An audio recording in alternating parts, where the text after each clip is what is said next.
जी meeting. हाँ, start कर सकता है। विपुल भैया स्टार्ट करिए, चालू कर दिए। ओके।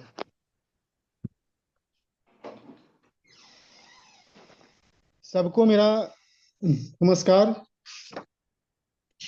आज हम एक नए टॉपिक के साथ उपस्थित हुए हैं। आज हम एक नए सामाजिक मुद्दे को हम करेंगे। जो आज का जो मुद्दा है वो है पर्दा प्रथा, सती प्रथा सोईटा सोईटा। और दहेज प्रथा। ये तीन प्रथा है जिस पे आज हम चर्चा करेंगे।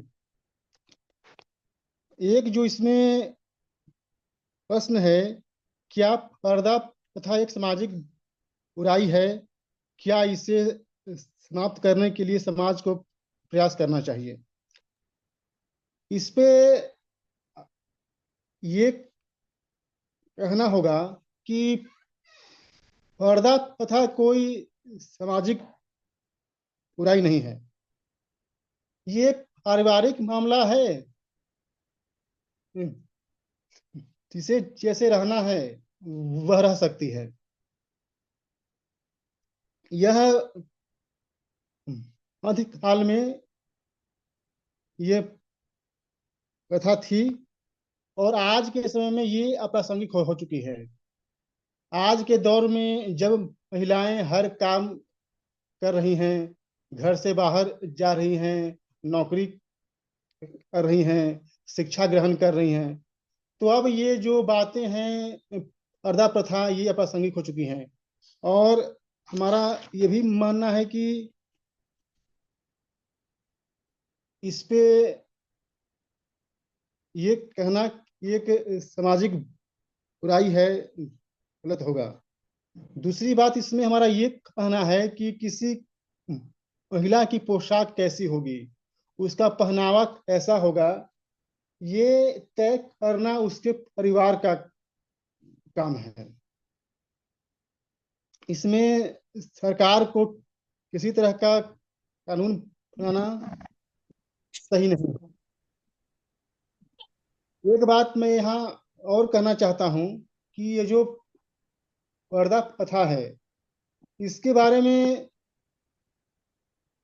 कहा जाता है कि जब मध्यकाल में इस्लामिक आक्रांताओं ने हमारे देश पे आक्रमण किए, यहाँ पे राज किया, तो वो यहाँ की महिलाओं के साथ गलत व्यवहार करते थे। तो इससे क्या हुआ कि जो हिंदुओं ने अपनी महिलाओं को अ, पर्दे में रखना शुरू किया ताकि वो इस्लामिक आक्रांताओं से बची रहें। ये बात ये कही जाती है। दूसरी बात ये कही जाती है कि जब कि प्राचीन काल में जो जो महिलाएं थीं, तो वो ये जो पर्दा प्रथा है स्त्री और पुरुष के बीच एक करियर का काम करता है। तो इसके लिए ये आया। एक बात और इसमें माननी पड़ेगी कि जो मुस्लिम महिलाएं हैं वो हमेशा पर्दे में रहती हैं, हिजाब में रहती हैं। जब वो हिजाब में रहती हैं, पर्दे में रहती हैं, तो हो सकता है कि ये देखा देखी हमारे यहाँ भी आ गया हो, क्योंकि उनका लंबे समय तक शासन रहा है। तो इसके बारे में ये हम कह सकते हैं। रही बात, तो मैं इसे सामाजिक बुराई नहीं मानता। ये किसी परिवार का आंतरिक मामला है और इसमें मुझे नहीं लगता कि किसी तरह का चिंता करने की आवश्यकता है। जो चीजें चल रही हैं उसको चलने दिया जाए। अब जो दूसरा जो टॉपिक है वो क्या कहता है, क्या सती प्रथा एक सामाजिक बुराई थी? इसे रोकने के लिए कानून बनाना आवश्यक था? क्या स्वतंत्र भारत में सती प्रथा के खिलाफ कानून का औचित्य है? ये जो सती प्रथा है, ये बहुत ही कंट्रोवर्शियल शब्द है। सती प्रथा ये क्या थी? लोगों को इसके बारे में जानकारी नहीं है। इसको तोड़ मरोड़ कर भारतीय समाज में पेश किया गया, जबकि वास्तविकता इससे अलग है। सती का मतलब क्या होता है? सती का मतलब होता है पतिव्रता स्त्री। जो अपने जो स्त्री अपने पति से अनुराग रखती है, उसके प्रति समर्पित रहती है, उसे हम सती कहते हैं। अब बात ये आती है कि जो सती प्रथा है, ये कहाँ से आई? प्राचीन काल में देखा गया कि जो स्त्रियां अपने अपने पति के प्रति निष्ठावान थी, वो पति के साथ जल जाती थी उनकी चिता में। लेकिन ये कभी भी अधिकारी नहीं था। स्त्रियां अपनी मर्जी से चलती थीं, उन पे किसी का जोर जबरदस्ती नहीं था। उदाहरण के लिए, जब पांडु की मृत्यु हुई तो कुंती ने सती प्रथा नहीं अपनाया। या और भी उदाहरण मिलते हैं कि लोगों ने इसने सती प्रथा नहीं अपनाया। जब राजा दशरथ की मृत्यु हुई तो उनकी तीनों रानियां जीवित रहीं। अगर हम अधिक काल में आते हैं तो झांसी की रानी जीवित रहीं, ताराबाई जीवित रहीं। इससे ये बात पता चलती है कि ये जो प्रथा थी, ये बाध्यकारी नहीं थी।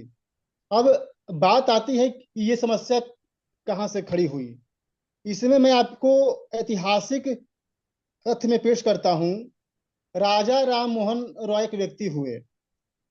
उनको हमारे इतिहास में बहुत ही अच्छे व्यक्ति के रूप में दिखाया जाता है कि वो बहुत बड़े समाज सुधारक हुए। उन्होंने हिंदू धर्म के लिए बहुत कुछ किया। लेकिन ये बहुत ही कड़वी सच्चाई है कि वो अंग्रेजों के एजेंट थे। अंग्रेजों ने उन्हें अंग्रेजी शिक्षा का प्रसार करने के लिए और भारतीय समाज को, खास कर हिंदू समाज को तोड़ने के लिए उनका उपयोग किया था। लॉर्ड विलियम बेंटिक ने 1829 में सती प्रथा की समाप्ति कर दी।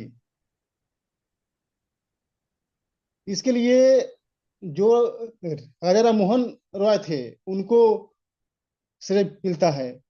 बल्कि बात यह है कि राजा राम मोहन रॉय को हिंदुइज्म से कोई मतलब था नहीं। इंटरेस्टिंग बात यह है कि राजा राम मोहन रॉय जो थे, वो एक क्रिश्चियन थे। वो बचपन से ही हिंदू विरोधी थे। उन्होंने ईसाइयत अपना ली थी। ये जो सती प्रथा शुरू हुई, जो ये विवाद शुरू हुआ, ये दरअसल ईसाई मिशनरीज का षड्यंत्र था, ताकि हम भारतीय समाज को बदनाम कर सके। और इसमें उन्होंने राजा राम मोहन रॉय का उपयोग किया। जिस राजा राम मोहन रॉय को स्त्रियों का इतना हितैषी मानते हैं, वो राजा राम मोहन रॉय अपनी माँ के मरने पे उसको देखने तक नहीं गया। राजा राम मोहन रॉय ने कहा कि बहु विवाह जो है उसको बंद करो। लेकिन उसने खुद 3 शादियां की थी।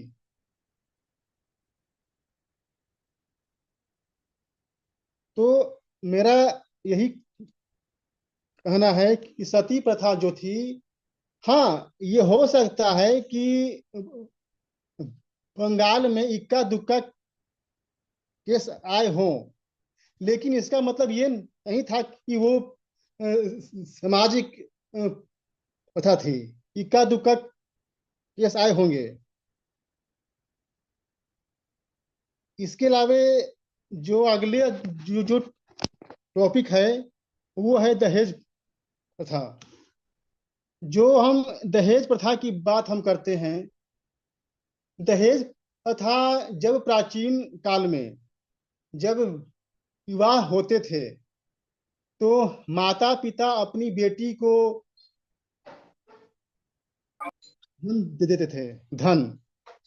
लेकिन धीरे धीरे क्या हुआ, ये जो प्रथा है ये विकृत हो गई और इसने सामाजिक बुराई का रूप ले लिया।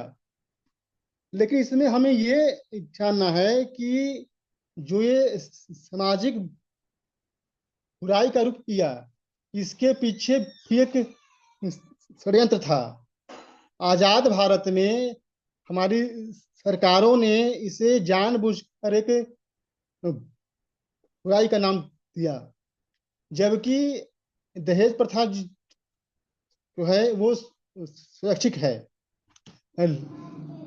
लड़की वाले देते हैं, लड़के वाले देते हैं। इसमें एक बात मैं कहना चाहूंगा कि हाँ कुछ ऐसे केस हैं जिसमें लोग जो दहेज प्रथा का दुरुपयोग करते हैं, लेकिन इसे एक ये कहना कि एक सामाजिक बुराई है, ये गलत होगा। तो हमने अपनी बात को आपके सामने रखा। अब हम अपनी वाणी को विराम देता हूँ। धन्यवाद।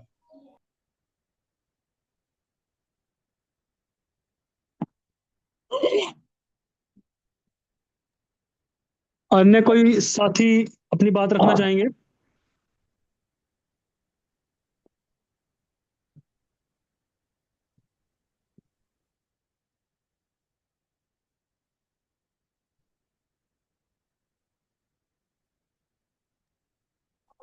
भैया जी नमस्कार। हेलो। जी, आवाज आ रही है माता प्रसाद जी। अच्छा भैया जी, आज के विषय के संदर्भ में मुख्य बात ये है कि ये तीनों जो विषय हैं वो महिलाओं से संबंधित। पर्दा प्रथा भी महिलाओं से संबंधित है, सती प्रथा भी और दहेज प्रथा भी, तीनों का इफेक्ट महिलाओं पर होता है। प्राचीन समय में इन सब के पीछे कुछ ना कुछ कारण थे। पर्दा प्रथा प्राचीन भारत में ये बुराई थी नहीं। ये बुराई आई है इस्लाम आने के बाद, जब आक्रांता आए विदेशी और हमारे समाज में क्योंकि महिलाओं की आबरू का सवाल था, तो उसी समय बुराई हमारे वैवाहिक प्रवेश में भी आई। विवाह जो शादियां दिन में होती थी वो रात में होना शुरू हुई, क्योंकि लड़कियों को इस्लाम के कट्टरवादी और लोलुप लोग, शारीरिक सदा के शिकार करने वाले, जो भूख अपनी थी उसको मिटाने के लिए वो लड़कियों को उठा ले जाते थे। इसलिए तो पर्दा प्रथा का प्रादुर्भाव हुआ। लेकिन कालांतर में आज की डेट में बहुत सारी पर्दा प्रथा नाम मात्र की रह गई है। इस्लाम में एक बुर्का प्रथा ज्यादा है, हिंदुओं में तो लगभग कम ही लोग है। अभी हमारे यहाँ भी है पर्दा प्रथा, लेकिन बहुत कम है, मर्यादा के लिए है। लेकिन इसका मुख्य पर्दा प्रथा आने का कारण विदेशी आक्रांता थे। दूसरी सती प्रथा। ये सती प्रथा ये उस समय का, जैसे सती सुलोचना हुई, और भी बहुत सारी महिलाएं सती हुई हैं, वो उनका अपने पति के प्रति समर्पण का भाव था और उसको वो एक जान दो जिस्म, इस प्रकार का उनका मंतव्य था और वो स्वेच्छा से अपने प्राण उत्सर्ग करती थी। यहाँ तक सुनते हैं सती प्रथा के बारे में कि महिला जब चिता पर बैठ जाती थी तो अग्नि स्वयं उसके तेज से, तप से, उसके समर्पण से स्वतः अग्नि प्रज्वलित होती थी।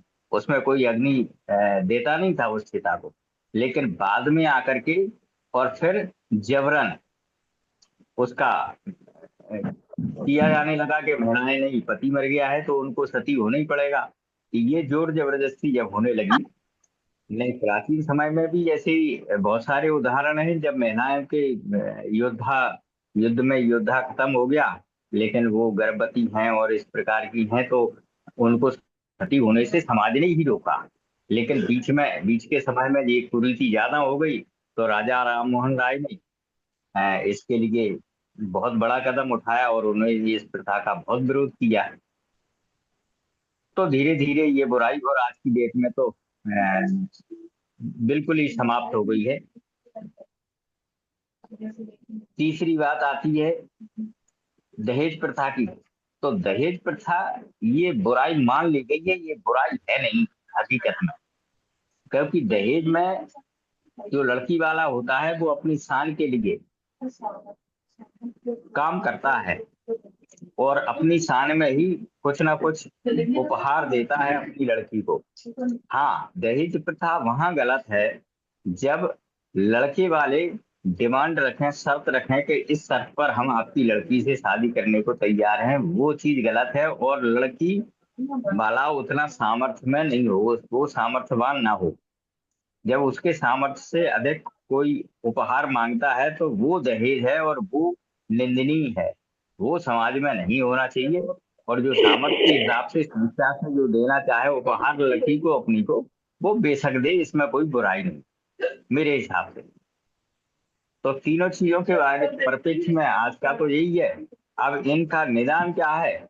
निदान तो महिलाओं को समानाधिकार प्राप्त हो जाए, समाज में उनकी शारीरिक क्षमताओं के अनुसार जो उनके गुणधर्म हैं उनके हिसाब से उनको समाज में एक यथोचित स्थान मिल जाए और उनके काम मिल जाए, उनको पुरुषों के हिसाब से और महिलाओं को महिलाओं के हिसाब से, तो समान अधिकार हो जाए सभी को, महिलाओं और पुरुषों को। तो ये बुराई तीनों ही लगभग बुराइयां दूर हो सकती हैं एक काम से। और दो बुराइयां तो लगभग दूर हो गई, केवल एक दहेज की आज है थोड़ी बहुत। और थोड़ी बहुत क्या है, इधर ही अपने उत्तर भारत में है, पश्चिम की तरफ बढ़ते हैं तो उनमें ये बुराई नहीं है। लेकिन वहाँ बुराई ये है कि वहाँ लड़की वालों को दहेज दिया जाता है। जैसे आदिवासी क्षेत्रों में हम देखते हैं कि वहां पर भी तोड़ होता है, जब लड़का और लड़की एग्री होते हैं, तैयार होते हैं, तो वहाँ लड़के वाले लड़की वालों को कुछ कुछ देते हैं। तो ये हर एक जगह अलग अलग प्रकार की बुराई है, इसमें दोनों में ही संशोधन की और उसमें थोड़े से परिवर्तन की आवश्यकता है मेरे विचार से। मेरी बात पूरी होती है, आगे अन्य साथी अपने विचार रखेंगे। धन्यवाद। हेलो जी जी बताइए। नमस्कार। जी नमस्कार। नमस्ते प्रदीप जी।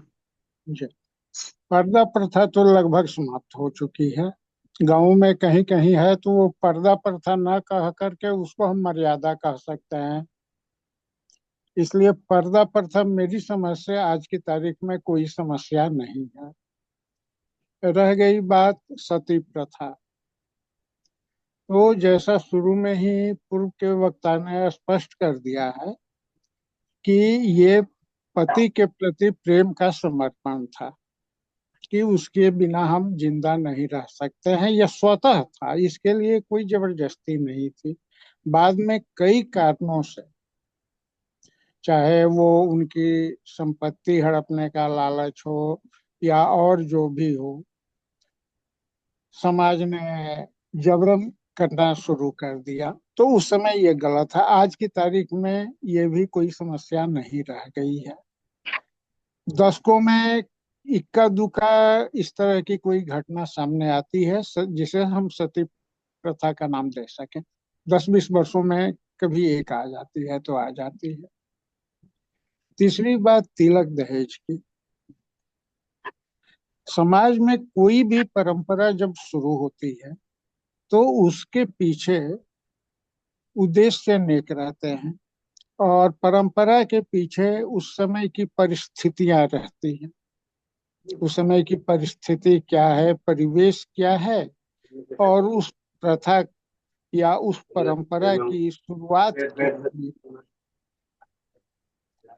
तो तिलक दहेज जो है, चूंकि नव दंपति गृहस्थ जीवन में एक नए जीवन में प्रवेश करते हैं, उस समय उनको आवश्यक सामान शुरू में दिए जाते थे। रामचरितमानस में भी इसका प्रसंग आया है कि राजा जनक ने बहुत सारी सामग्री दी है।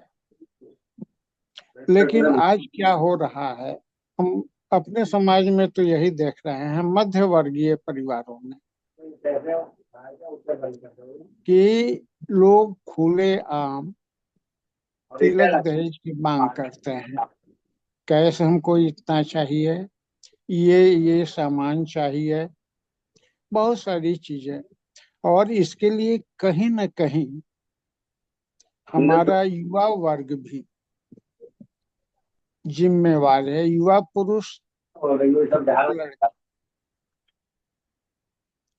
वो सीधे कहते हैं, या उनकी सोच रहती है, गोधन गजधन बाजी धान और रतन धन खान रे, जब आवे ससुराल धन। संतोष की जगह ससुराल हो गया। जब आवे ससुराल धन, सब धन धूर समान रहे। ये जो सोच है, ये सोच बहुत खतरनाक है।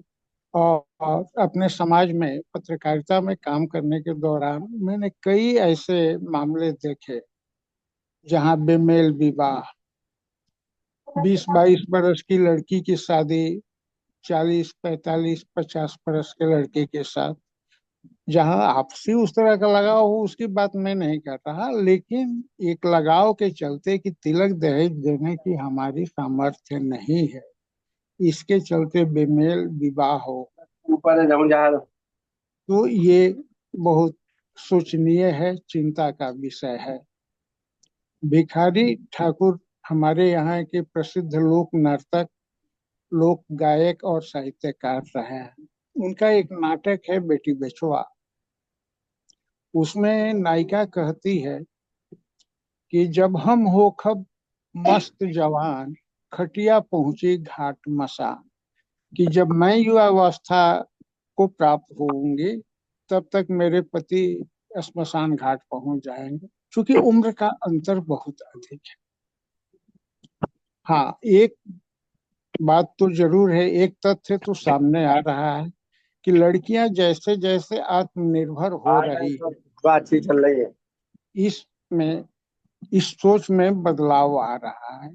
क्योंकि लड़के वाले भी अब देख रहे हैं कि एक बार तिलक दहेज लेने से बढ़िया है कि एक रेगुलर इनकम हमारे घर में आ जाएगी, हर महीने एक बंधी हुई रकम आएगी। तो इन सब चीजों के चलते तिलक दहेज जो जबरन लिया जा रहा है, मैं सबकी बात नहीं कर रहा हूँ, लेकिन जो जबरन लिया जा रहा है या मजबूरी बस दिया जा रहा है, तो उस पर इससे अंकुश लग रहा है, इसमें कुछ कमी आ रही है। और इसमें कुछ हम लोगों की, मतलब कि लड़की के माता पिता की भी गलती होती है कि यदि हमारी सामर्थ्य नहीं है तो हम वहां जाते हैं। लेकिन ये एक तरह से गाय बैलों की खरीद बिक्री है, इसको हर हालत में रोकना चाहिए, चाहे वो समाज रोके, घर परिवार रोके, या फिर सरकार रोके। ठीक है। बस और कुछ नहीं कहना है मुझे। देखिए, हम लोग के साथ 3 लोग नए भी जुड़े हुए हैं। अपने कासगंज के शर्मा जी हैं, एनपी सिंह परिहार जी है, शर्वानी ट्रेडर्स के साथी हैं। अगर आप लोग कोई बोलना चाहे तो पहले आप बोलिए, अपनी बात रखिए। अगर आप विषय से हटकर भी कोई बात कहना चाहे, कोई दूसरा प्रश्न हो आपके दिमाग में, तो हम आपको वो भी छूट देंगे कि आप उस तरह के कोई प्रश्न भी पूछ सकते हैं, चर्चा कर सकते हैं तीनों साथी। तो अगर आप लोग जब अगर नक्श जी कुछ कहना चाहे तो बताइए।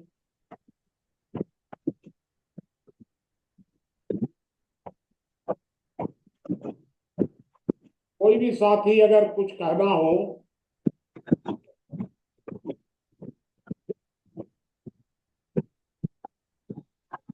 बाबूजी मैं थोड़ा सा बोलना चाहूंगा। ठीक है, तो इनको इनको आप कहिए कि जी ये अपना म्यूट करके रखे, नहीं तो आवाज आती है बीच बीच में शर्मा जी की। चलिए, और आगे बताइए कोई।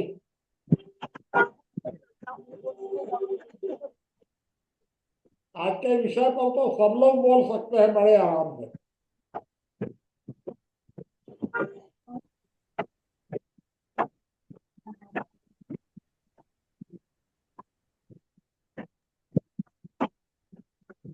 हेलो।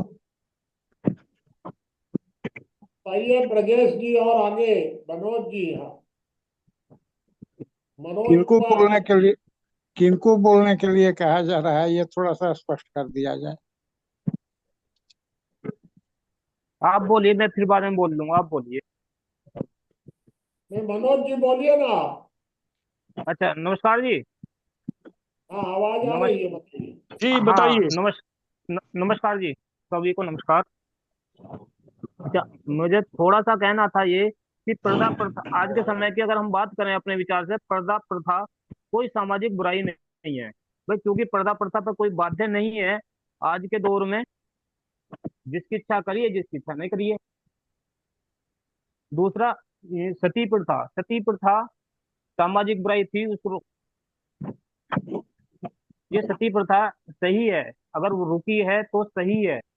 क्योंकि अगर जिस टाइम ये सती प्रथा बन भाई, जो बुराई थी और उसको खत्म किया, तो उस टाइम तो लोगों ने विरोध किया होगा पक्का।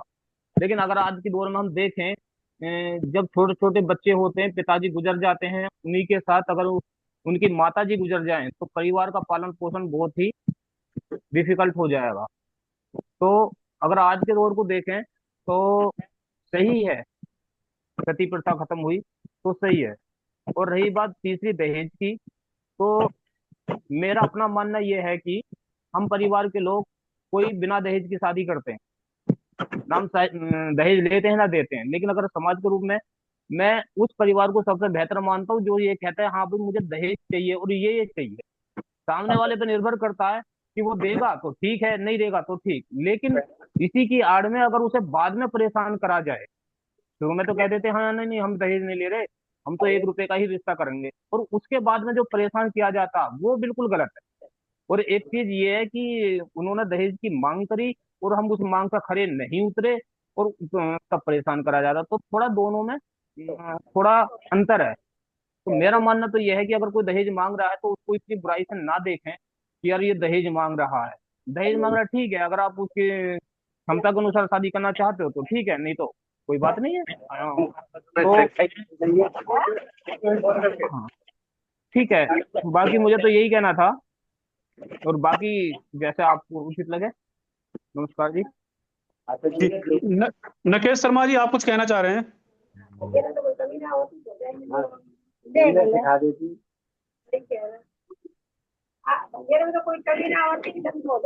ये नकेश जी का माइक बंद कर दीजिए रॉबिन जी। जी प्रदीप जी आप कुछ कहना चाह रहे हैं। जी जी बताइए। सबसे बड़ी बात है कि अभी जैसे कहा गया, ये यदि इच्छा अनुसार हो दहेज की बात में, तिलक दहेज की मैं बात कर रहा हूँ, यदि ये दोनों पक्षों की इच्छा और सामर्थ्य के अनुसार हो तो ठीक है।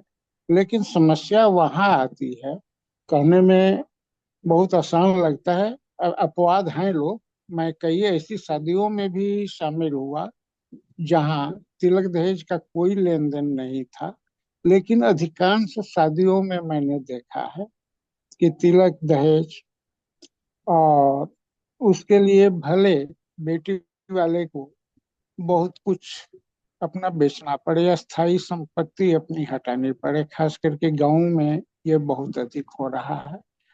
और क्यों?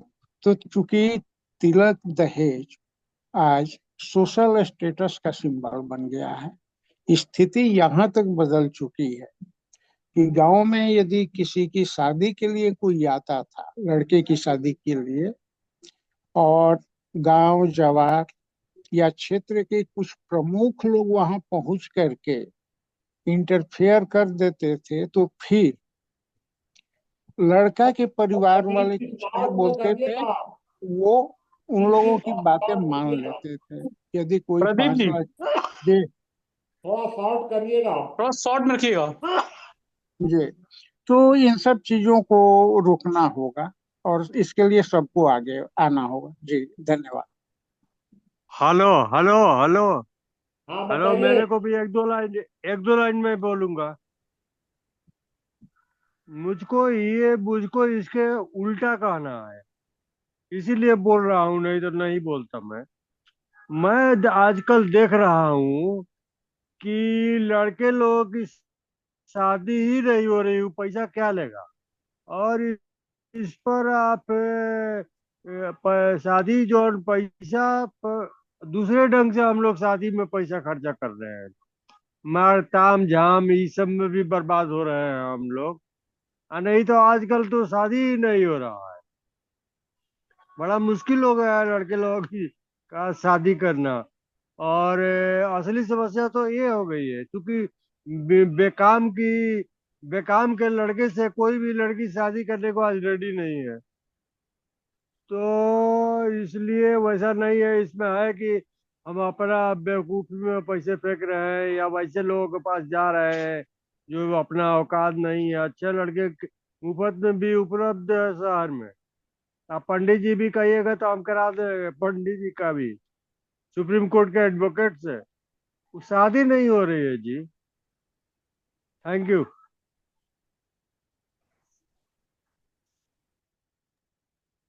अन्य कोई साथी अपनी बात रखना चाहेंगे? अभी तो हेलो। सब लोग बैठे हुए हैं। हाँ बताइए। हाँ मुनि जी, मैं एक बात कहना चाहता था। हाँ जनरली दहेज प्रथा पर ऐसा देखने को मिलता है कि जब एक पक्ष वाला गार्जियन अगर लड़की का शादी करना हो तो दहेज है करके चिल्लाता है, और जब लड़के का करना हो तो मुंह बंद कर लेता है। तो ये दोहरा चरित्र तो ठीक नहीं है। बिल्कुल यदि बात वो अपने सही है, लड़के मैं के सहमत। अपने अपने लड़के के लिए भी कहे हैं कि दहेज प्रथा बुराई है, तो वो बात समझ में आती है। मगर जब लड़की का शादी करना होगा तो दहेज प्रथा की चर्चा करते हैं। अगर हम अपने लड़के की शादी में कहें कि हम नहीं लेंगे तो सारा समस्या का निदान ही हो जाएगा। और जो आडंबर में खर्च होता है उस खर्च को सीमित कर दें। धन्यवाद। तो अपना परिचय तो बताइए किशोरवानी जी। बाबू, मैं रामानुजगंज का था, सरजू केसरी जी का लड़का हूं मैं। रामानुजगंज से। जी हाँ, सरजू केसरी का लड़का हूँ। अच्छा हम्म। ठीक है, बताइए राजेश जी। जी, मेरा थोड़ा सा विचार है कि सती प्रथा तो है ही नहीं, 0%। आजकल कितना लड़कियां लड़के के चलते मर जा रही हैं, कितना लड़के लड़कियों के चक्कर में मर जा रहे हैं। तो ये तो दूसरे ढंग से हो रहा है। सती प्रथा अब है ही नहीं। पर्दा प्रथा पर्दा प्रथा भी 0 हो गया है। आज के समय में तो कपड़ा रहते हुए भी कितना लोग, सब के सब नहीं है, लेकिन 10-20% ऐसी लड़कियां हैं जो कि और शॉर्ट कपड़ा पहन रही, जो कि अच्छे समाज के लिए वो ठीक नहीं है। और दहेज प्रथा तो बहुत लोग बता ही चुके हैं कि दहेज प्रथा वो है ही नहीं। दहेज तो लड़की वाले अमीर लड़के पाने के लिए जबरदस्ती पैसा दे रहे हैं कि हम इतना लाख उतना लाख रुपए दे रहे हैं। नहीं तो कई लड़के ऐसे हैं जिनका शादी नहीं हो रहा है। मैं जितना देख रहा हूँ 99% लड़कों का शादी एकदम गरीब घर हो रहा है अपने से। तो दहेज प्रथा भी नहीं है, ये सारी प्रथाएं समाप्त सी हो गई हैं, बल्कि अब कुछ सुधार की आवश्यकता है। बस मेरा इतना ही विचार है। जी बाबा अन्य नमस्कार। कोई साथी? जी पवन जी बताइए। बाबा, कोई भी प्रथा अपने समय औचित्यपूर्ण होती है। प्रदीप भास्कर जी के इस बात से मैं पूरी तरह से सहमत हूँ। जब उसकी जरूरत थी तब वो चीजें एक सामाजिक अच्छाई के रूप में थी, समाज के संचालन के लिए एक व्यवस्था थी। वो धीरे धीरे उनकी जरूरत खत्म हो जाती है, फिर उस पर राजनीति करने वाले ही बात करते हैं, बाकी समाज के लोगों को उन सब चीजों से कोई मतलब होता नहीं। पर्दा प्रथा सामाजिक बुराई है और इसे समाप्त करने के लिए समाज को कुछ प्रयास नहीं करना है, बस संपन्न होना है। आर्थिक रूप से अपने आप यह प्रथा समाप्त हो जाएगी। सती प्रथा उस समय की जरूरत थी जब विधवाएं ज्यादा थी, समाज में नरसंहार जारी था, शोषण जारी था। आज उन सब चीजों का कोई मतलब है रह नहीं गया है। आज देश में जो है पहले की अपेक्षा काफी सुख अमन चैन है। अब वो सब चीजें कोई रहती ही नहीं है, कोई मायने ही नहीं रखती। दहेज एक समस्या है वर्तमान समय में, और एक समय जरूरत भी थी उस समय जब दहेज चलता था। कुछ लोग इस मानसिकता के होते थे कि लड़कियों को सिर्फ लड़कों की चाह में ही पैदा किए जा रहे थे और न उनको उचित पोषण देते थे, न शिक्षा देते थे। शादी करके अपनी जिम्मेदारी से मुक्त हो जाना चाहते थे। तो ऐसी लड़कियों को वर्ण करने वाले लोग भी उसके एवज में जो है उनसे धन संपत्ति लिया करते थे। तो बराबर बात थी, उन्होंने पैदा किया, कुछ खर्च नहीं किया, तो शादी करते समय कुछ न कुछ वो दे देते थे, बराबर हो जाता था चीज। आज लगभग लोग संपन्न हो रहे हैं और अपने बच्चों के प्रति प्रेम उनके बराबर हो रहे हैं। हर इंसान इतना स्वतंत्र हो रहा है कि वो अपने बच्चों को पढ़ा सकता है और बेटा बेटी सभी उचित पोषण और उचित शिक्षा पा रहे हैं।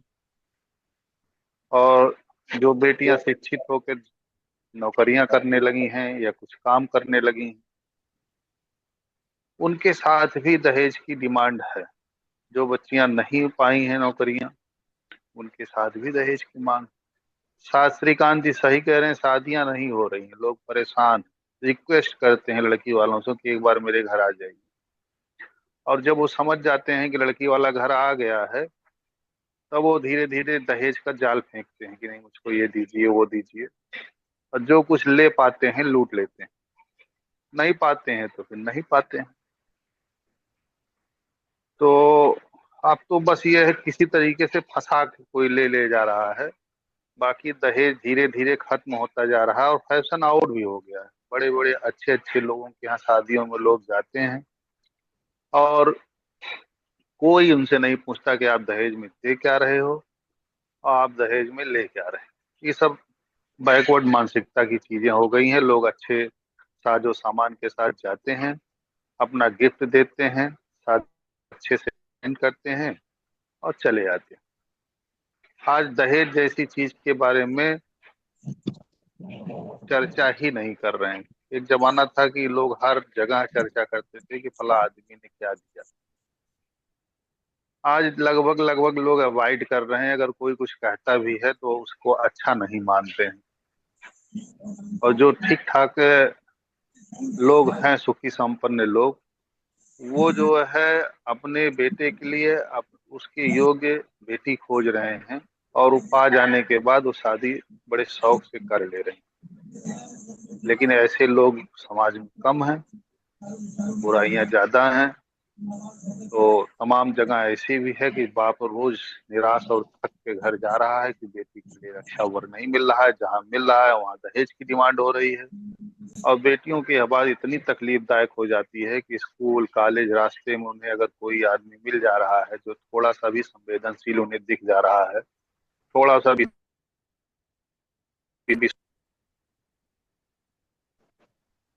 दिक्कतों को दूर करने के लिए मैं खुद ही डिसाइड करके शादी करके चली चलिए, आपकी आवाज बंद हो गई। धर्म का मानने वाला है या किसी तरीके से उसने ठग लिया, तो लोग और कहते हैं कि बताइए कोई। ये दूसरे धर्म के साथ लड़की भाग गई। पवनजी जी, आपकी आवाज बहुत धीरे आ रही है। चलिए, फिर उनको टाइम दे देंगे। हाँ, आवाज मेरी आवाज आ रही है मुनि जी? हाँ, बताइए। हाँ, तो ये मतलब सती प्रथा, इसमें सती प्रथा भी है। तो सती प्रथा जो है हमारे मतलब प्राचीन समय में ऐसी प्रथा थी भारत में कि अगर कोई पति मर जाता था तो स्त्री स्वतः सती हो जाती थी। कुछ पुरुष जो है जबरन उसको जलाते थे। तो सती प्रथा मतलब एक अंग्रेजी शासन काल में थी, जब भारत अंग्रेजों के गुलाम था। तो उस समय कई महापुरुषों ने इस पर प्रतिबंध लगाने का भरसक प्रयास किया। राजा राम मोहन राय ने ब्रह्म समाज चलाया, उन्होंने भी मतलब सती प्रथा बंद कराने का आवाज उठाई। महर्षि दयानंद सरस्वती ने भी सती प्रथा को बंद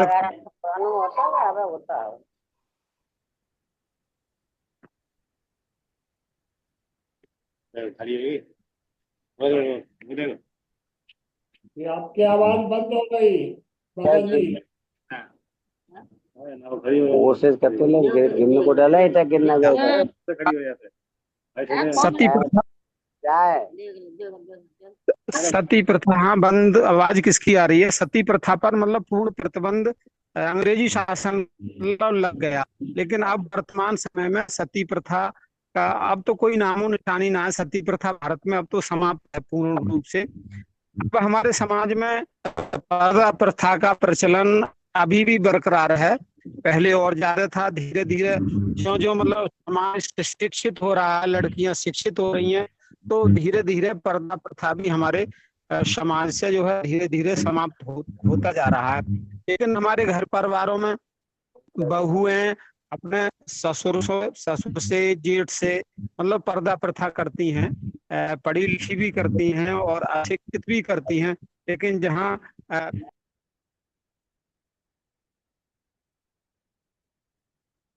चलिए, और बताइए कोई। ब्रजेश जी, ज्ञानेन्द्र जी। बाबूजी, मैं थोड़ा बोलना चाहूंगा। हाँ, बताइए। बाबूजी, मुझे लगता है कि दहेज तो कुछ नहीं है, वो तो संपत्ति में अधिकार था, वो संपत्ति में अधिकार दिया जाता था।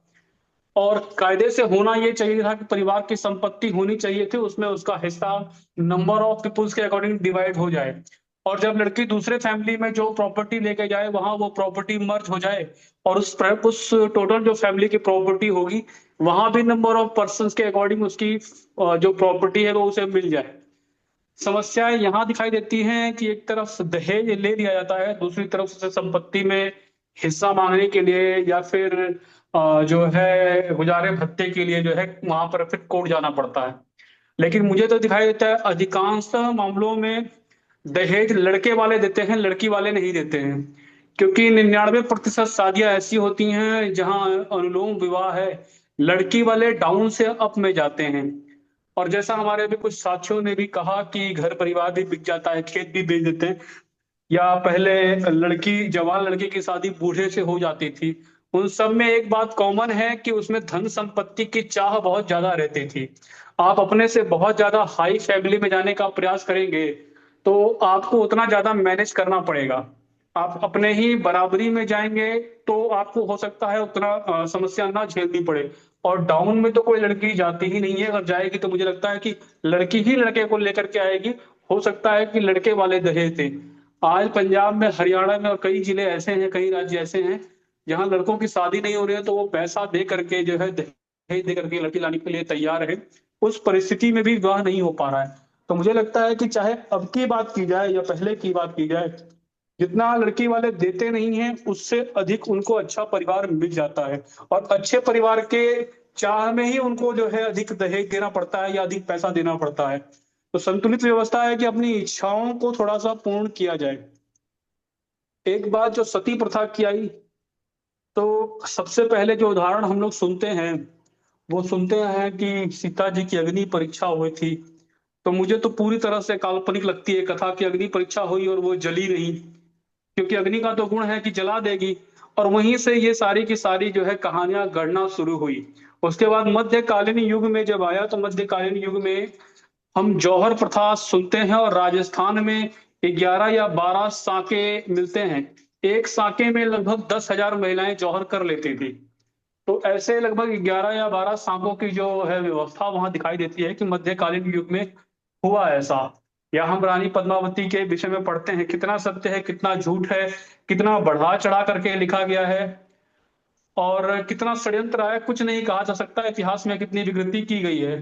कुछ कुछ स्तर पर या कुछ घटनाओं को लेकर के भी हम देखते हैं कि बहुत बढ़ा चढ़ा करके बोल दिया जाता है, या फिर एक घटना होती है तो उसको पूरे समाज के साथ जोड़ दिया जाता है। लेकिन वर्तमान में तो ये बिल्कुल है ही नहीं। लेकिन इसको इस विषय को उठा करके ये दिखाने का प्रयास किया जाता है कि समाज में जो है पुरुष शोषक है और वो हजारों वर्षों से शोषण करता रहा। जबकि वास्तव में ऐसी कोई व्यवस्था रही या नहीं रही, या किस स्तर पर रही, इसका कोई प्रमाण नहीं। और जो रही भी तो कुछ जिलों में रही या पूरे भारत में रही। जैसे हम केरल का देखते हैं तो केरल में कुछ अलग व्यवस्था दिखाई देती है, वहां ब्रेस्ट टैक्स लगाया जाता था, लेकिन पूरे भारत में तो कहीं नहीं लगता था। तो इसका मतलब कुछ जगहों पर ऐसी प्रथाएं चलती रही होंगी और उनको लेकर के जो है संपूर्ण समाज को ही दोषी ठहरा दिया गया। दहेज में भी यही किया गया। और आज जो दहेज की स्थिति है वो तो ये है कि आप दहेज भले ही ना लें, लेकिन अगर आपका तलाक हो जाएगा तो तलाक के समय आपको संपत्ति का हिस्सा भी देना पड़ेगा, गुजारा भत्ता भी देना पड़ेगा। और आप 30 बार 40 बार 50 बार जो है कोर्ट के चक्कर भी लगाएंगे, जो न्यायाधीश बैठा है वो भी आपको आपसे जो है पैसा लेगा। तो आज तो कितने लोग सुसाइड कर ले रहे हैं कि उनसे बाद में जो है उनको ब्लैकमेलिंग की जा रही है। मुझे लगता है अगर ऐसे लोग दहेज ले लेते तो शायद ब्लैकमेलिंग में इतना नहीं फंसते। वो लोग फंस जाते हैं उच्च आदर्शवादी व्यवहार में। वो तो दिखाते हैं कि हम बहुत आदर्शवादी हैं, दहेज नहीं लेंगे, और जब उनके ऊपर केस होता है तो सारा का सारा उनका आदर्शवाद निकल जाता है। तो मुझे लगता है आदर्शवाद की कोई आवश्यकता नहीं है। सीधा सा हिसाब किताब है, संपत्ति का हिस्सा है, लड़की लेकर के जाए, दूसरे परिवार में मर्ज हो, और अलग होना है तो उस संपत्ति में से हिस्सा लेकर के चले जाए। ये सारे विवाद ही खत्म हो जाएंगे। जी धन्यवाद। और बताइए कोई।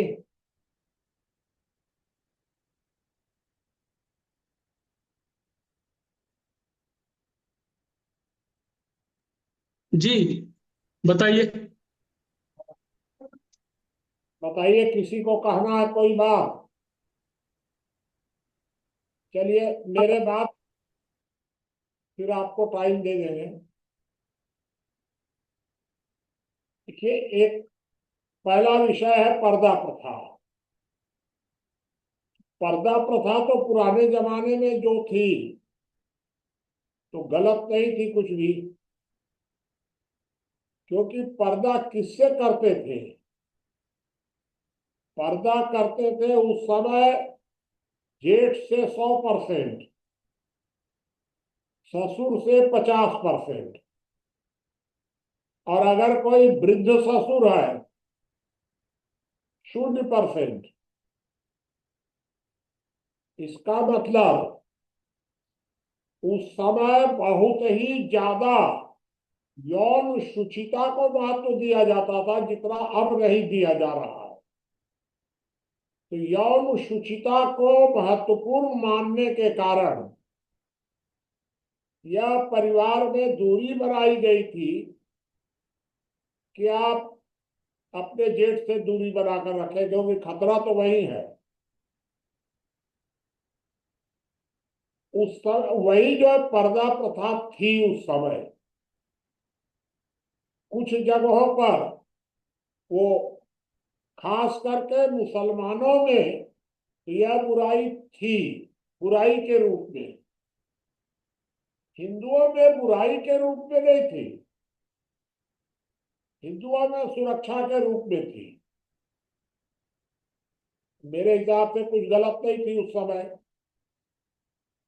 अब वर्तमान में पर्दा प्रथा खत्म हो रही है तो बिल्कुल ठीक हो रही है, क्योंकि वर्तमान समय में यौन शुचिता को उतना महत्वपूर्ण नहीं माना जा रहा है जितना उस समय माना जा रहा था। तो आज की परिस्थिति में पर्दा प्रथा खत्म हो गई। इसका विरोध करने की क्या आवश्यकता है? हम तो कुछ समझे ही नहीं कि इसका विरोध क्यों किया जाएगा। भाई पर्दा पर्दा करना या नहीं करना, ये परिवार की आपसी व्यवस्था है। इसके लिए कोई बंधन तो है नहीं कि कोई अगर कोई परिवार पर्दा प्रथा नहीं मानेगा तो उसको बहिष्कृत कर दिया जाएगा। ऐसी कभी कोई व्यवस्था नहीं रही है। बहुत सी महिलाएं तो पुराने जमाने में जो थोड़ा धंधा करती थी, वैश्यालय चलाती थी, तो उनको तो पर्दा प्रथा नहीं करनी पड़ती थी कहीं भी। फिर ये पर्दा प्रथा केवल अपर कास्ट में थी। जो आधी आबादी थी भारत की, आधी नहीं 70% आबादी जो श्रमजीवी थी, लोअर कास्ट थी, कहाँ था उसमें पर्दा? हम तो नहीं देखे हैं इस तरह का ही। इसलिए पर्दा प्रथा एक बुराई है, ये सब अब खैर आप लोगों ने भी कहा ही है कि पर्दा प्रथा कोई बुराई नहीं है, सब खत्म हो गया वो झगड़ा। लेकिन दूसरा विषय है सती प्रथा। सती प्रथा थी कहाँ? भाई मेरे परिवार में 5 पीढ़ी तो हम लोग जानते हैं, पिछले 100-150 वर्षों में देख रहे हैं,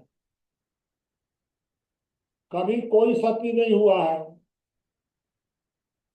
आप बताइए पूरे रामानुजगंज के आसपास जिलों में पिछले 100 साल पहले भी कितनी महिलाएं सती हुई? हो सकता है कि 1000 महिलाओं में या 1 लाख महिलाओं में 1-2 सती होती होंगी। तो सती होना तो कोई प्रथा नहीं थी, छूट थी। अब इस स्वतंत्रता को आपने, जैसे अब जैनियों में अभी है कि भाई अगर कोई बीमार होगा, कोई मरना चाहता है तो वो खाना पीना बंद करके मर सकता है, उसको स्वतंत्रता दी गई है। क्या वो समाज की प्रथा है? फिर आप ये कह रहे हैं कि सती बलपूर्वक होती थी। ये बताइए कि बलपूर्वक अगर कोई सती होती थी तो वो अपराध था, उसको आप जेल में डाल दीजिए, फांसी चढ़ा दीजिए। लेकिन सती प्रथा क्यों रोकिएगा? आप हमको एक बात बताइए कि अभी हम लोगों ने सुना है कि बिहार में पकड़ौआ विवाह होता था पहले, तो पकड़ौआ विवाह होता है इसलिए विवाह करना बंद कर दीजिएगा। भाई कोई जब बलपूर्वक पकड़ौआ विवाह करेगा तो उसी को ना आप दंड दीजिएगा कि विवाह प्रथा को आप रोक दीजिएगा। और ये राम मोहन राय ने जो किया, राम मोहन राय एक तरह से अंग्रेज सरकार से जुड़े हुए थे और राम मोहन राय ने इसको अंग्रेजों को उकसाया या समझाया या जो भी किया, समझा करके कानून बनवा दिया। यह कानून बुराई था। सती प्रथा उतनी बुरी नहीं थी जितनी कानून बनवाना बुराई थी। तो मैं तो रामबाग इनके पक्ष में नहीं हूं कि उन्होंने कानून बनवा करके बहुत अच्छा किया। इस प्रकार के कानून बनवाने से अंग्रेजों का सामाजिक व्यवस्था में हस्तक्षेप बढ़ता चला गया। कोई कानून से सती प्रथा कम हो गई है ऐसा नहीं है। सती प्रथा इक्का दुक्का थी और अब महिलाओं की संख्या कम हो गई। पहले तो विधवा विवाह होते नहीं थे। जब विधवा विवाह नहीं होते थे तब उस समय कुछ सती प्रथा कहीं कहीं थी। अब तो विधवा विवाह भी होने लग गए। अब प्रश्न ये खड़ा होता है कि अब ये सरकार सती प्रथा बिना मतलब के जो इनको इनको डकैती रोकना चाहिए, बलात्कार रोकना चाहते थे, ये मूर्ख लोग कहते हैं सती प्रथा रोक रहे हैं। क्या मतलब है ये सती प्रथा का नाटक करने से? हटा ये सब कानून, कोई जरूरत नहीं। एक प्रश्न आपका बहुत महत्वपूर्ण उठा है, दहेज। दहेज कभी बुराई नहीं रही है और वर्तमान में तो कई साथियों ने कहा ही कि दहेज खत्म हो गया है, उलट गया। बड़ी संख्या में हरियाणा, पंजाब, राजस्थान के लोग छत्तीसगढ़ आ रहे हैं और बड़ी संख्या में पैसा दे दे करके वे लोग शादी कर रहे हैं। अभी पिछले 10-20 साल में मेरे परिवार में जितनी लड़कियों की शादी हुई है, किसी ने दहेज के लिए दबाव नहीं डाला, मांगा ही नहीं, क्योंकि लड़कियां तो मिल ही नहीं रही हैं। ये अलग बात है कि हम अपनी इच्छा से। देखिए एक बात, मेरा अपना अनुभव ये है कि वर्तमान समय में गांव की लड़कियां शहरों में जा रही हैं, शहरों की लड़कियां और बड़े शहरों में जा रही हैं और गांव के लड़के कुंवारे रह जा रहे हैं और आप दहेज चिल्ला रहे हैं। ये बताइए कि अगर आपकी सामर्थ्य बासमती चावल खाने की नहीं है और आप बासमती चावल खाना चाहते हैं, तो अगर बासमती चावल महंगा मिलेगा तो इसकी गलती किसकी है? आप करिए ना बराबरी में शादी, आपको बहुत लड़के मिल जाएंगे। मैंने तो ललकार करके 15 साल पहले दिल्ली में भाषण दिया था कि जिन जिन लड़कियों की शादी नहीं हो रही है उनको बिना दहेज के योग्य लड़के, अच्छे लड़के हम राणानुजगंज में दिलवा देंगे। अरे देहात में नहीं जाने, बच जाओ। तुमको अगर अगर ब्रिटेन में ही करना है तो कौन रोक रहा है तुमको? और फिर एक बात बताइए, एक प्रश्न का उत्तर आप लोग दीजिएगा। दहेज के बारे में बहुत बोले हैं। अगर हमने दहेज को रोक दिया सामाजिक व्यवस्था बनाकर या कानून के द्वारा, तो गरीब घरों की लड़कियां अमीरों के यहाँ चली जाएगी बड़े आराम से, बिना दहेज के। और अमीरों की लड़कियां कहाँ जाएंगी? आपके पास कोई उत्तर नहीं है इस बात। क्या जरूरत है ये दहेज का विरोध करने की? एक बात ये बताइए कि दहेज किन लड़कों को मिलता है? जब अगर कोई लड़की अयोग्य है, मान लीजिए कि एक लड़की अंधी है और वो और उसके बाप बहुत पैसा वाले हैं और वो किसी गरीब लड़के को 1 करोड़ रुपया दे करके शादी कर देते हैं, तो क्या बुराई है इसमें? तो इस प्रकार जिनको बहुत दहेज मिलता है आज भी, तो ये पता चल जाता है, समाज को मालूम हो जाता है कि इसको बहुत दहेज आया, इसका मतलब है कि कोई न कोई या तो लड़की चरित्रहीन होगी और या लड़की में कोई ऐब होगा, तबे ना इतना इतना दहेज इसको मिला। तो अगर इस तरह कोई लड़का वाला करता है तो क्या दिक्कत है? हम लोगों ने अपने परिवार में ये तय किया था 60 साल पहले कि हम लोग दहेज नहीं मांगेंगे, लेकिन स्वेच्छा से जो दो देंगे वो लेंगे। ठीक है, मेरे लड़के की शादी के लिए जब एक लड़की वाला आया, और वो लड़की वाला जो था वो हम लोगों की इस आर्थिक स्थिति से बहुत कमजोर था, मैंने उसको रामानुजगंज में सलाह दी कि तुमको एक बार बहुत अच्छा लड़का बताता हूं। वो थोड़ा सा गरीब है जरूर, लेकिन तुमसे मजबूत है, और बहुत अच्छा लड़का बताता हूं, मेरे लड़के से भी कुछ अच्छा। बोला कि ये बताइए कि आपको अपने लड़के की शादी हमारे यहाँ करनी है कि नहीं। तो मैं कहा कि अगर आप अपने लड़के की शादी हमारे यहाँ करना चाहते हैं तो आप उतनी जमीन दिखाइए, आप उतने माने अपनी संपन्नता दिखाइए, हम बिना दहेज के कर लेंगे। लेकिन आप बराबरी दिखाइए तो बराबरी में शादी होगी, कि हम किसी भिखमंगे क्या कर लेंगे। इसमें क्या अपराध हो गया, मैं कहा इसमें गलत हूं। इसलिए जो लोग दहेज का हल्ला करते हैं ये लोग या तो नासमझ है, और या इनकी नीयत खराब है। दहेज एक सामाजिक व्यवस्था है, बताया भी ब्रजेश जी ने कि दहेज पहले भी था, सामाजिक व्यवस्था थी। मैं तो कह रहा हूं कि स्वेच्छा से नहीं, अगर दहेज सौदेबाजी से भी होता है तो क्या गलत हो गया भाई इसमें। हम कोई दहेज तय करने के बाद अगर तंग करेंगे आपको, तब तो आप कह सकते हैं कि भाई हमारा आपका तो इतने में समझौता हुआ था, अब आप कैसे कह सकते हैं, तब वो अपराध होगा। और ऐसा प्रारंभ में ही अगर हम समझौता कर लिए तो क्या बुरा हो गया इसमें। इसलिए अति उच्च सिद्धांत अगर आप बनाएंगे तो समाज में अराजकता पैदा होगी। सिद्धांतों को व्यावहारिक बनाइए।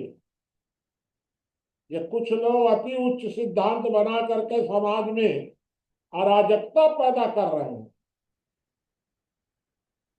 कहीं अभी मुझे तो जरा भी अंदाज नहीं है, मेरी जानकारी के अनुसार कि जो दहेज के विरोधी हैं वे लोग भी बिना दहेज के शादी नहीं करते।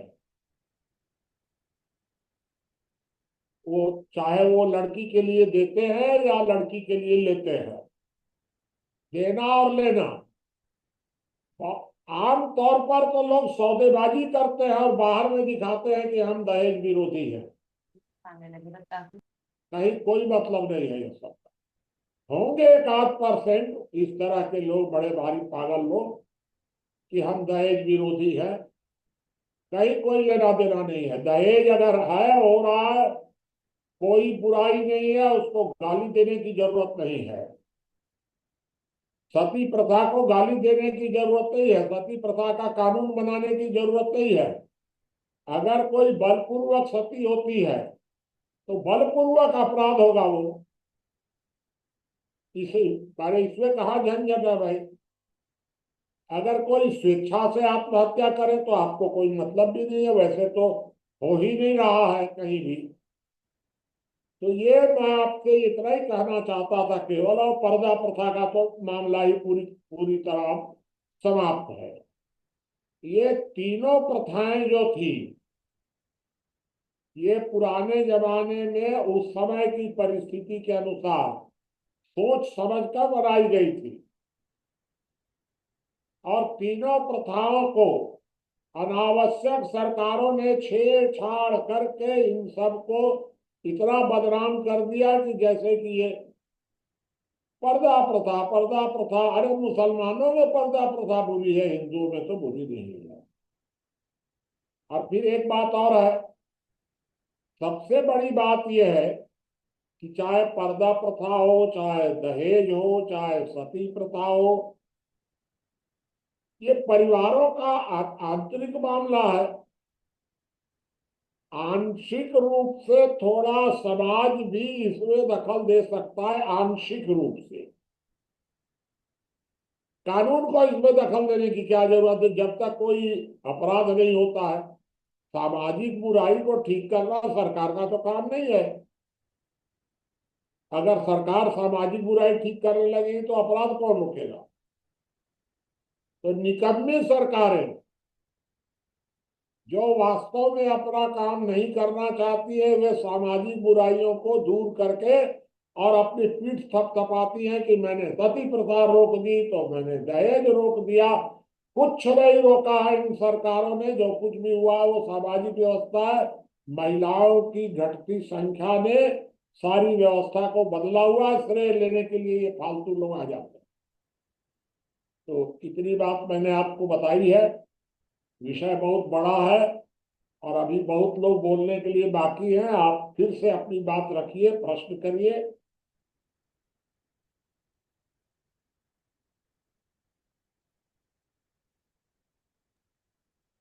अन्य कोई साथी अपनी बात रखना चाहेंगे? और प्रश्न भी करना आप कर सकते हैं। अभी तो कई लोग नहीं बोले हैं। जी, सोहन जी कुछ कहना चाह रहे हैं। हाँ हाँ हाँ, बताइए। आदरणीय जी सबको नमस्ते। मैं हाँ, आपने बताया कि पर्दा प्रथा कोई मतलब कोई कुप्रथा नहीं है। हाँ, ये बात तो सही है कि अपनी सुरक्षा के लिए महिला उसको उपयोग करती थी। परंतु पर्दा प्रथा के होने से मतलब कई कई जगह उसका दुरुपयोग भी हो रहा है। पर्दा प्रथा होने से जैसे अपन देख लेते हैं मुस्लिम धर्मों में बुर्का, तो उससे अगर वो आदमी बुर्का पहन लेता है तो उसका पता नहीं चलता है कि महिला है कि पुरुष है।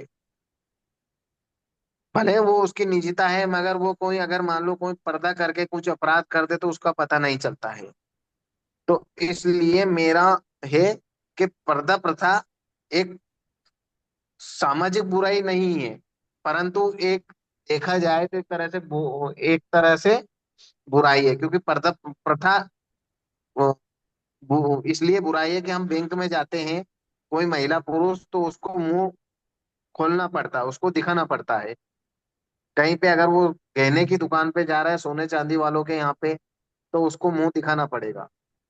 क्यों दिखाना पड़ेगा? कि उसको अगर वो पर्दा कर रखा है उसने, तो उसके पर्दा के अंदर अपराधी भी आ सकते हैं और वो अपराध कर सकते हैं। कोई भी अपराध कर सकता है। तो मेरे हिसाब से पर्दा प्रथा एक सामाजिक बुराई है। मतलब सार्वजनिक सार्वजनिक जगह पर, जहां पर सार्वजनिक जगह रहती है वहां पर पर्दा, अ, जहां अपनी सुरक्षा के लिए वहां पे कर सकते हैं, मगर जहां पर अगर आपको पर्दा नहीं करना चाहिए वहां पर्दा नहीं करना चाहिए। क्योंकि हम मैंने देखा, मैं निर्वाचन में बहुत बार मेरी ड्यूटी लगी है, तो वहां पे देखा कि कुछ महिलाएं बुर्का पहन के आ जाती है, दूसरी रहती है, वो उनके परिवार का वो स्वयं नहीं रहती है। मान लो एक तरफ से आई आयशा, तो आयशा नहीं रहती, उसकी जगह कोई दूसरी आती है और वो वोट डाल के चल जाती है। परंतु वहां पर उसका पर्दा पर्दा प्रथा के कारण या बुर्का प्रथा के कारण उसका कोई पर्दा नहीं खुलवाया जाता है। ऐसे हम मेरे मतदान केंद्र पे ऐसे कई चक्कर हो गया कि 3-4 वोट फर्जी डाल जाते, दूसरे आ जाते। कई बार देखा कि उसमें बच्चे पुरुष लोग भी बुर्का पहन के आ जाते हैं और वो मतदान करके भग जाते हैं। उसको पुलिस भी नहीं पकड़ पाती है, क्योंकि बुर्का खुलवाती नहीं है और वो डाल जाते हैं उससे। तो एक ये सामाजिक बुराई है पर्दा प्रथा। दूसरा ठीक है। सती प्रथा। सती प्रथा एक पहले सही था कि वो जो महिलाएं, अपन देखते हैं कि पहले जैसे मुसलमानों ने आक्रमण किया तो उसके लिए अ, महिलाओं ने सती प्रथा अपनाया। मतलब वो जो ज्वाला में हो जाती सती प्रथा, सती बन जाती थी, थोड़ा वो बन शॉर्ट जाती। में अपनी बात रखिएगा आप। क्या? क्योंकि हाँ, थोड़ा शॉर्ट करिएगा आप। जी मुनि जी, मैं समझा नहीं। बताइए। जी हाँ। ये सती। थोड़ा सा शॉर्ट में अपनी बात को रखिएगा। अभी अन्य साथियों का प्रश्न भी है तो थोड़ा छोटा कीजिएगा। जी जी। हाँ, तो बस ये मैं और दहेज प्रथा के बारे में बताना चाहता हूँ, सती प्रथा के बारे में। दहेज प्रथा आजकल बंद हो चुकी है। आजकल दहेज प्रथा महिलाओं के द्वारा लिया जाता है दहेज, पुरुषों द्वारा ठीक नहीं लिया जा रहा है। मेरे हिसाब से हमारे परिवार में कई जगह शादी हुई, महिलाएं दहेज मांग रही है, बोल रही है कि मेरे को ये चाहिए, मेरे को इतने मतलब ज्वेवर चाहिए, सोना चांदी चाहिए, मैं उस होटल में वहां शादी करूँ, उस धर्म लाज में करूंगा, मैं गार्डन में करूंगा, वहां का खर्चा आपको देना है। मैं और मैं ये काम नहीं करूंगा, मैं वो नहीं करूंगा। तो मेरे हिसाब से एक अ, आजकल दहेज प्रथा महिलाओं के लिए बंद हो गए। आजकल महिलाएं द्वारा दहेज लिया जा रहा है, ना कि पुरुषों द्वारा। ठीक है। और दूस मेरे हिसाब से दहेज प्रथा बंद होना एक चाहिए। बात बताइए, मैं बचपन में अपनी माँ के साथ जाता था गाजीपुर। मेरी माँ तो बिना पर्दा के घूमती थी उस समय वहां। गाजीपुर माने मेरा ननिहाल। तो मेरी माँ जब रामानुजगंज आती थी तो रामानुजगंज में वो पर्दा करती थी, और गाजीपुर में नहीं करती थी कभी भी। तो फिर इसका मतलब कि पर्दा प्रथा इस तरह की नहीं थी जैसी मुसलमानों में है। मेरी दादी को तो मैंने देखा ही नहीं कभी, क्योंकि कम उम्र में दादी को मैंने देखा नहीं था करती होगी पर्दा, और बड़ी उम्र में मैंने दादी को कभी नहीं देखा। ये पर्दा प्रथा को इतना ज्यादा महत्वपूर्ण समस्या मानने की बीमारी ठीक नहीं है। चलिए और बताइए।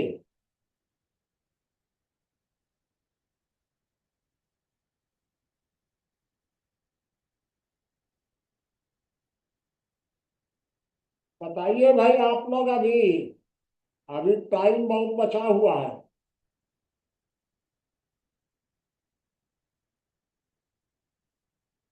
सुनील देव जी, ज्ञानेन्द्र जी, विपिन तिवारी और नीता जी। नीता जी का तो आज महिलाओं का विषय है पूरा। बाबा थोड़ी सी 1 मिनट की बात मैं और कहना चाहता हूँ। आप बताइए।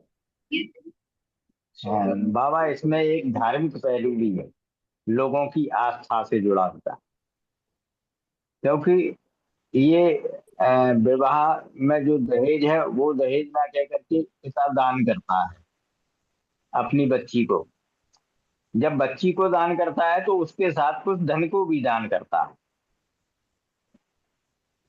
तो ये चीज वही पर्दा प्रथा के अंदर भी है कि आज हमारी माँ 80+ में है लेकिन कभी सिर खुला नहीं रखती है, जबकि उनके तो सामने सभी बच्चे हैं, लेकिन फिर भी वो आज भी उनके सिर से पल्ला कभी नहीं हटता है। तो पर ये एक धार्मिक मान्यता भी है कि सिर खुला रखना मतलब एक अपशगुन है महिलाओं का। ये कुछ धर्म से जुड़ा हुआ पहलू है। और सती प्रथा का एक 12वीं सदी में गजमोतिन सती हुई थी, मलखान जब पृथ्वीराज चौहान से युद्ध हार गए, वो एक, उसके बाद कोई क्षेत्र में सती का मैंने प्रकरण नहीं सुना। ये कुछ धार्मिक मान्यताएं हैं बाबा। ठीक है, ये बताइए आप लोग, दहेज पर चर्चा जब हो रही है, भाई मैंने अपने क्षेत्र में तो देखा है और बाहर का नहीं कर सकता मैं, कि दहेज लड़की वाले भी देते थे और लड़का वाले भी देते थे। लड़की वाले जो दहेज देते थे वो पूरा का पूरा लड़के की व्यक्तिगत संपत्ति माना जाता था, व्यक्तिगत लड़के की। और लड़का वाले जो देते थे जेवर, उस समय मुझे याद है, कई बार मैं देखा हूं कि लड़की वाले भी लड़का वाले से सौदेबाजी करते थे कि आप कितना जेवर चढ़ाएंगे। ये होता था, एकदम आम तौर पर होता था कि लड़की वाला कितना दहेज देगा और लड़का वाला कितना जेवर देगा। जो जेवर दिया जाता था, गहने दिए जाते थे, वो परिवार का नहीं होता था, उसमें लड़के का कोई हस्तक्षेप नहीं होता था, वो लड़की की व्यक्तिगत संपत्ति मानी जाती थी, व्यक्तिगत, पारिवारिक नहीं। तो दहेज तो दोनों तरफ से था। जी बाबा, मेरे यहाँ तो ये आप एक लिखा तरफ है। से कैसे कहिएगा? लड़की वाले से लड़का वाले सौदेबाजी करते थे और लड़का वाले पैसा लेते थे, जमीन लेते थे, और जो भी सामान है, गाय वगैरह जो भी। एक नए परिवार को जितनी भौतिक आवश्यकताएं होती थी, सब लड़की वाला देता था लड़के को, और उसके बदले में लड़का वाला लड़की को देता था जेवर के रूप में। ये तो दो तरफा था। चलिए, अब आप लोग फिर और बताइएगा। मैं जो कह रहा हूं ऐसा था कि नहीं था, आप लोग जानते होंगे ज्यादा।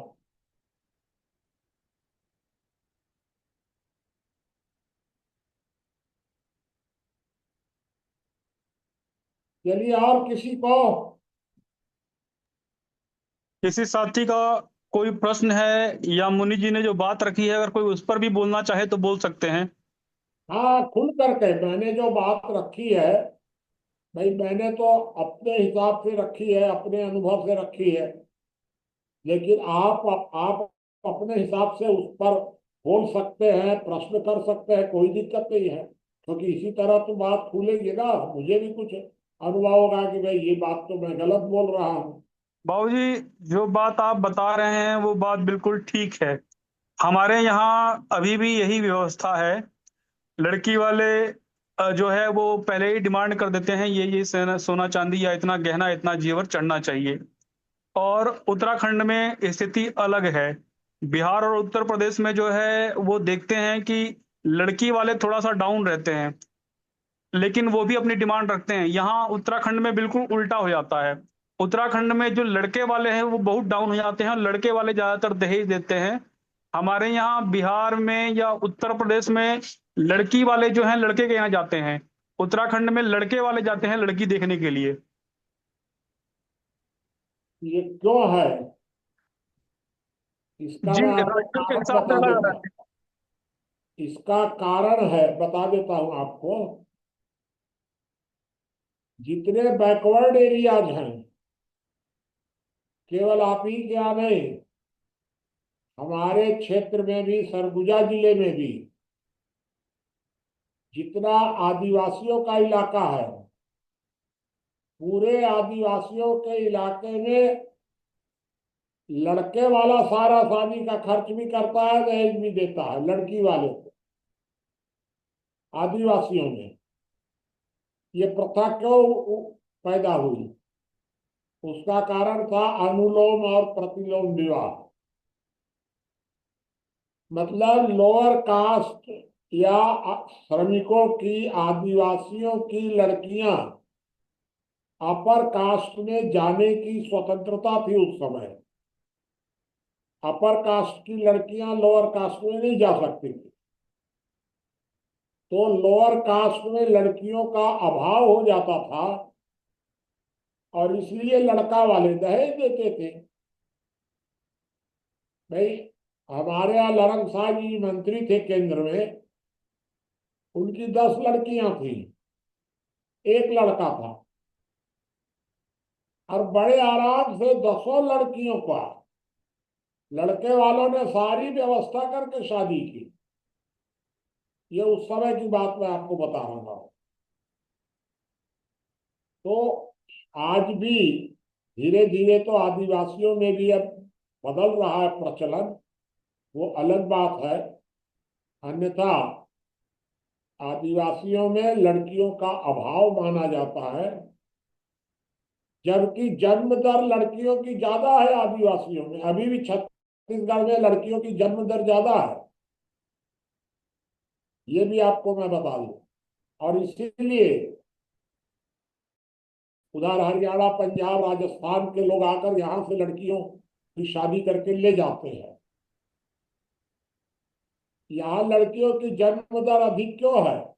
क्योंकि लड़कियों की कमी है। लड़कियों की जब कमी है, यहाँ जन्म दर ज्यादा है। चलिए और बताइए।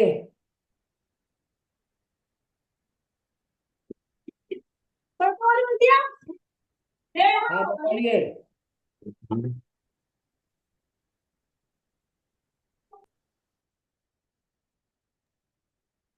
विपिन जी, ज्ञानेंद्र जी, आचार्य जी, या हाँ, कोई के से हम बोले ही नहीं है लोग आज, सिंह जी हैं। क्योंकि आज का विषय तो इतना क्लिष्ट नहीं है किसी के लिए।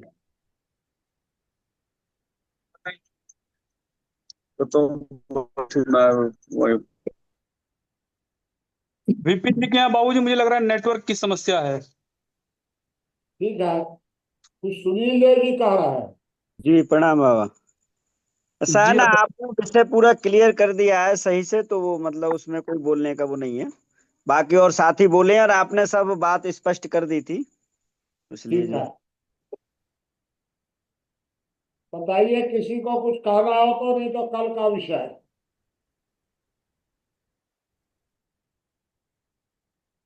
बाबूजी मुझे लगता है कि विषय पूरा आ चुका है, तो कल का विषय रख सकते हैं। मदन जी का बीच में रुक गया था, मदन जी का, पवनजय जी का रुक गया था बीच में। जी अगर कोई बात हो तो वो लोग पूरी कर सकते हैं। बाबूजी, पवनजय जी ने अब मीटिंग में नहीं है। ठीक है, तो देखिए हम लोग अभी चर्चा कर रहे हैं महिलाओं पर। अभी ये विषय तो बहुत लंबा है, 10-20 दिन चल सकता है महिलाओं का विषय। लेकिन हम लोग 3 दिन 4 दिन में इसको रोकेंगे, फिर कोई नया विषय लेंगे 1-2 हफ्ते के लिए। 3-4 दिन में महिलाओं का तो कल हम लोग विषय रखना चाहते हैं। बोलना शुरू करेंगे तो पहुंच जाएगा। हाँ, कल का आप बताइए एमपी सिंह जी, कोई बात है क्या? तो कल नहीं का बाबूजी, विषय, उनका माइक खुला रह गया है। अच्छा, तो कल का विषय हम लोग रख रहे हैं छुआछूत, सिंगल विषय। क्या छुआछूत कोई अपराध है? क्या छुआछूत की प्रथा गलत थी?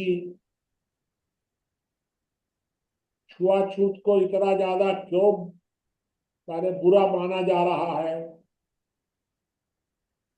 छुआछूत को अगर हटाना है तो इसका समाधान क्या था और क्या है? ये सारा कल का विषय होगा छुआछूत पर। और मेरे हिसाब से क्रमांक भी मैं कल बता दूंगा आपको, लेकिन उसी के आसपास है, 536-35 के आसपास होना चाहिए करीब। ये विषय है छुआछूत का। फिर परसों रविवार हो जाएगा, सोमवार को हम लोग शुरू करेंगे विषय। तो हम उस दिन बता ही देंगे आपको कल भी। सोमवार से सोमवार मंगलवार को शुरू करेंगे परंपरागत और आधुनिक। परंपरागत महिलाएं और आधुनिक महिलाएं। ये परंपरागत विवाह पद्धति, आधुनिक विवाह पद्धति है। परंपरागत परिवार व्यवस्था, आधुनिक परिवार व्यवस्था, ये सब विषय,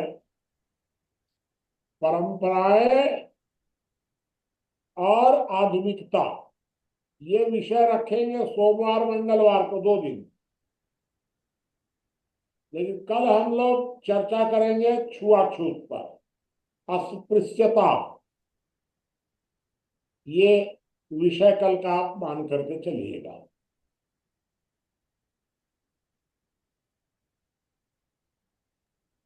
ठीक है, जी बताइए। रॉबिन जी, मीटिंग को समाप्त कर सकते हैं। जी आप पूछ लीजिए, किसी को कुछ पूछ रहा हो, कहना हो तो, नहीं तो। किसी साथी का कोई प्रश्न है?